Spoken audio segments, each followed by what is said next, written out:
Monsieur le Président, chers collègues, depuis plusieurs semaines, voire plusieurs mois maintenant, Nantes est, manifestation après manifestation, le théâtre d'actes inouïs de guérilla urbaine.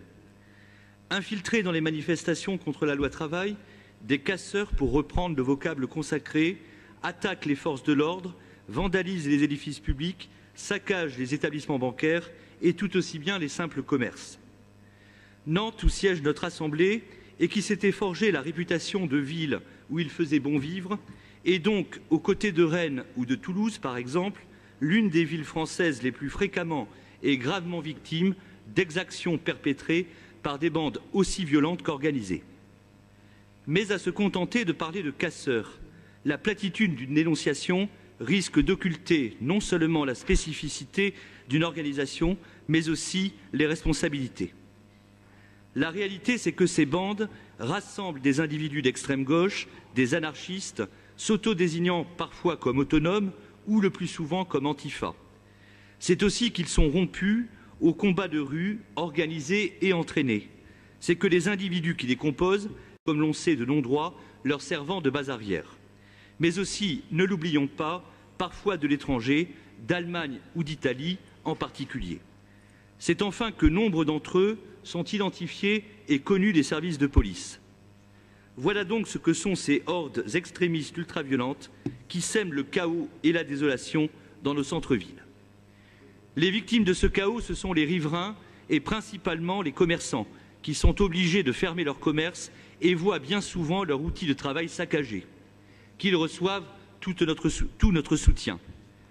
Ce sont évidemment aussi et d'abord les forces de l'ordre qui se trouvent en première ligne face au déchaînement de la violence dont ces bandes se rendent coupables.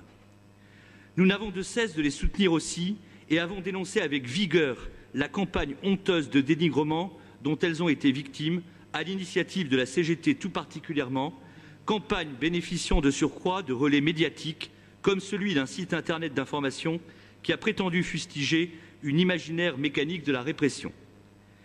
Nous dialoguons fréquemment avec des policiers et des gendarmes et ils nous confient au contraire n'être nullement incités à réprimer, voire ne recevoir comme ordre que celui de l'inaction.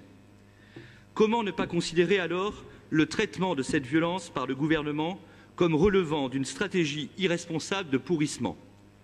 À nos yeux, il y a bien de la part du gouvernement une instrumentalisation des violences qui se produisent à l'occasion des manifestations légitimes contre la loi travail.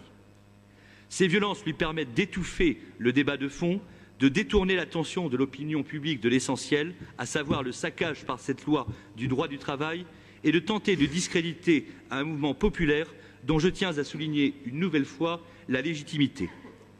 Et c'est d'ailleurs une stratégie bien connue que celle de laisser pourrir les mouvements sociaux, quand un gouvernement comme celui-ci joue contre les intérêts des salariés et au-delà quand une classe politique conduit avec constance des politiques ultralibérales téléguidées par l'Union européenne, comme c'est le cas depuis plusieurs décennies. Les élus et responsables politiques du groupe auquel j'appartiens s'inquiètent au plus haut point de cette stratégie délétère.